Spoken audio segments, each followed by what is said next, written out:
So this is going to be my initial drive review of our new Sq8.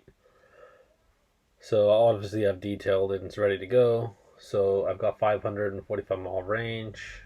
I'm going to show you basically, I've noticed with more expensive cars that people drive really bad around you. Like this guy, he's lane changing without signaling. And then when I honked at him, he's giving me some hand gestures. People are crazy. Um, but honestly, the more expensive car that I'm driving, the more I see people do stupid stuff around me. It's crazy, and they'll tailgate, and then I don't know. It makes it just slightly annoying. But this car so far, very smooth, very quiet, it's very comfortable. So this is an SUV replacement. This basically replaces our e-tron, the e-tron 55 that we had with the twin motor. I did sell that ages ago, so like 6 months ago or 5 months ago, and then I bought that Mercedes. After having this and having to switch the baby seat back and forth, I did get rid of the Mercedes just because it's too much work to switch the baby seat back and forth. So I'm basically gonna just drive it like I would mine a daily. So I'm gonna run a few errands, go to the grocery store. I'm gonna drive to a different town, which is like 60 to 50 miles away, and I'll see what the fuel economy is on the motorway. Then while we're in that direction, we'll go visit some friends and family. And then I think a round trip, we're looking at just shy of 800 miles. So for first initial impressions, this will basically let me go through all the modes. Started off very clean. It's going to end up very dirty because we're going to go to basically, and we're going to end up having to park on a field, and it's going to be muddy, and I just know it. So this thing's going to need a wash at the end of this. But I will get to basically use all the modes. So I've noticed this thing is very comfortable. I've set up the individual mode with the suspension in medium and the steering in soft and the gearbox in efficient. I know it's not going to be super efficient, but for normal driving, it's just comfortable. I'm going to have kids in the car, wife, maybe a dog in the trunk. Most importantly, the exhaust is on loud. I don't need it to be in the super sporty mode, but I am going to put it in dynamic and see what it can do as well. And I will definitely show you that in this video. So in comfort, as soon as you go to a roundabout, it's a little bit too much body roll for me. So I've realized that now after less than 100 miles. I'm just going to run it in everything medium. So my individual mode is loud, medium suspension, and efficiency on the gearbox, and just standard performance. And that's working much better because I do put it into the roundabouts a little faster than I guess most people in SUV might. And I'm enjoying this mode. So this is what I'm just going to keep it in for the most part. People are still getting very close to it though, which is a little annoying.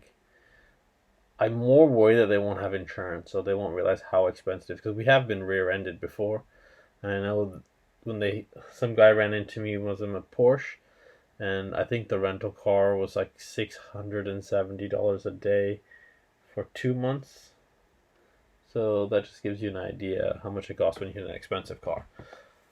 The seats are actually really comfortable. I was worried that with the headrest not being able to move, it's a fixed seat, that I'd be uncomfortable after so many miles, but really, it's fine. Just sitting high enough where I can see just about everything. And the suspension is honestly, you can lift it, like, I think there's almost a 3 or 4 inch difference on the seat and the raise on the suspension, so you can literally see everything. It's funny when you come up to a truck, because you're higher than some of them. After maneuvering it and trying to park it in a few places, I wish this had rear steering. So rear steering is an option.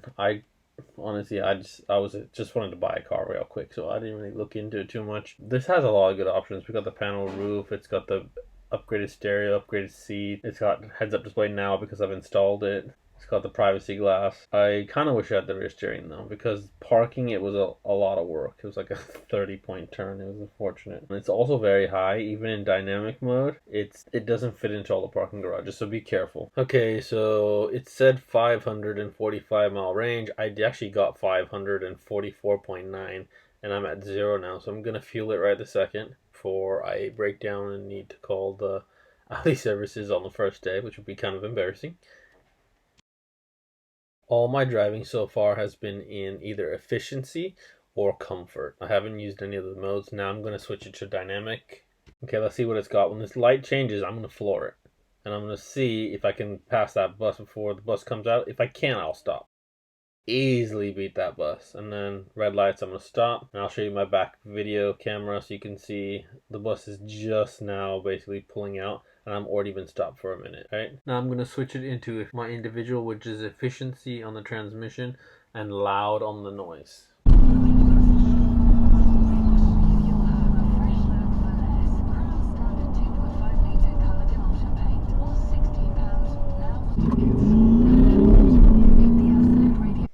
Even with efficiency on the gearbox, this thing's plenty fast.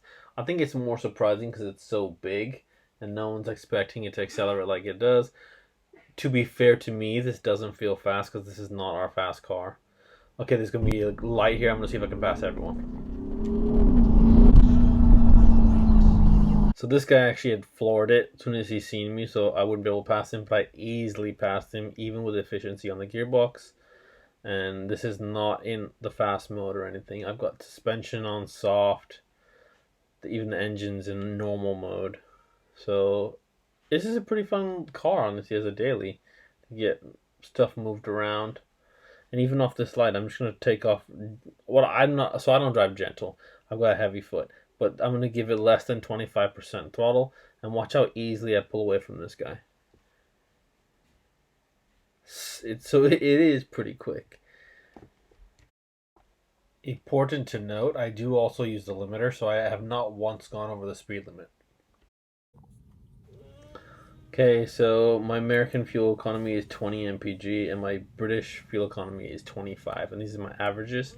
So I have obviously been now using the other modes, dynamic and individual. I'm not getting as good a fuel mileage as I was, but I'm going to put on the screen what I got during a individual driving mode, and we were driving on the motorway.